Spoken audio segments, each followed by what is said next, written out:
Episode 3 of Department Q begins with Merritt's kidnappers deciding to turn up the pressure to make Merritt talk. Given she's inside a pressurized tank, they crank up the air pressure to make her crack. Meanwhile, Akram and Carl are out on the case. They find out about William's disappearance and retrace the final steps of William and Merritt on board their ferry bound for the island of Moore. The hat situation is an interesting one because, as we soon find out, throwing the hat in the air with the wind like this causes the hat to land in the parking bay on board the ferry. Now, the camera angle we saw before made it seem like it fell in the water. Merritt isn't in any of the footage from the cameras down here either, only William. This, coupled with the fact that the ferry tickets were bought that very morning, seemed to hint that whoever has Merritt were clearly watching her and have been for a while. Looking into Merritt's past brings up some interesting revelations too.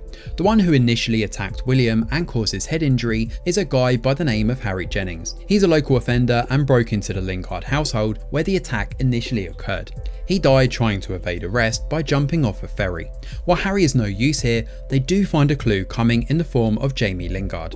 Merritt's father is a fisherman who lives as a recluse after initially drinking too much in the past. Akram and Carl show up at the man's house but don't find him particularly cooperative. There's no love lost between Jamie and Merritt either, and despite not seeing each other for 12 years, it's unclear exactly why Merritt would choose to head out and see him now. Jamie also reveals that Merritt stole a necklace that belonged to Lila, her mum, which could be part of the hostility between the two, but there's clearly more going on here than we're being led to believe. Jamie visited William at Egley House the day after Merritt's death, but he never bothered to show up again after that because it was too hard. Akram is confident that they're going to solve this case though, convinced that William will be easier to find than they think. Speaking of which, William actually wanders all the way back to their old house, which is derelict and a complete mess. He heads up to his old room where he finds a number of drawings of Merritt and his father. Interestingly, there's also one of an aquatic bird called a loon, although apparently the episode makes note of it being a booberry, and as someone who isn't a bird watcher, I'm guessing this is correct. We'll have to wait and see, I guess. This also happens to be the same symbol we saw briefly on the back of one of the ferry workers, and it could be an important point to make.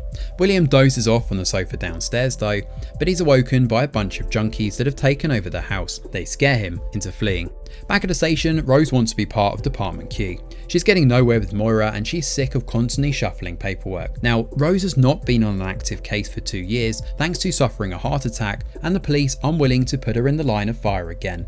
Rose manages to convince Carl to take her on, but only on a trial basis, and only if she can go the whole day without annoying him. Carl has a theory here in the midst of Rose's crunching and slurping, contemplating whether the case itself may have been botched from the very beginning. The team leader, Fergus Dunbar, was given Merritt's high-profile case despite not having experience in handling anything this complicated.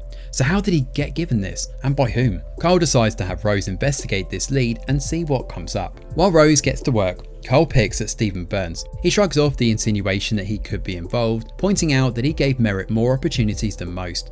He also backs up the character statements we've heard before, including how she was an opportunist and hungry for more. Stephen shuts the guy down and demands he go through his office to talk further.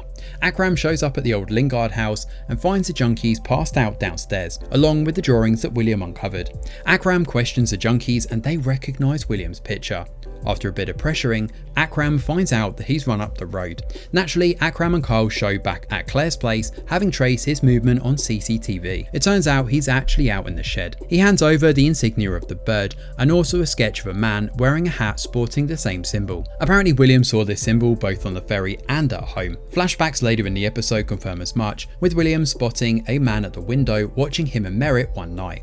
Carl heads back to see Hardy, who has read through the file and has theories of his own. He believes this is a crime of opportunity and Merritt simply bumped into the wrong person. Hardy wants to help out, but he needs a computer in order to dig a bit deeper. Carl's requests fall on deaf ears with Moira though, especially when she brings up how his therapy sessions are mandatory and not attending is a bit of a problem for them. Rachel is inside her office and alone, and she brings up his panic attack, having seen the press conference and knowing there's more going on here than he's letting anyone believe. Back in the basement, Carl sends Rose out on assignment.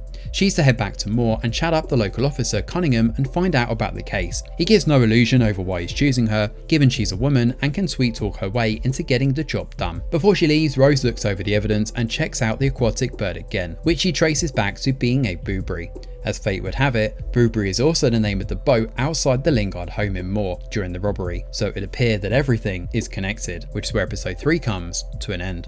We're now starting to get somewhere with this case, and it's clear that it's not a coincidence that Merritt is being targeted. Whoever is after Merritt holds a huge grudge and has used that to get close and keep an eye on her everywhere she went in the past. William is definitely an important clue here, and seeing him share some of the evidence may well have cracked part of this case open.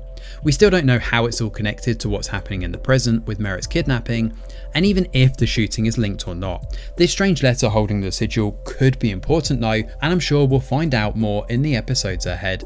For now though, Department Q continues to deliver intriguing crime drama, leaving the door wide open for the rest of the episodes to follow. Thanks for watching, and do let us know your thoughts in the comments below. Smash a like or subscribe to the channel, your support is very much appreciated. I'm Greg Wheeler, and from all of us over here at The Review Geek, we'll see you on the next video.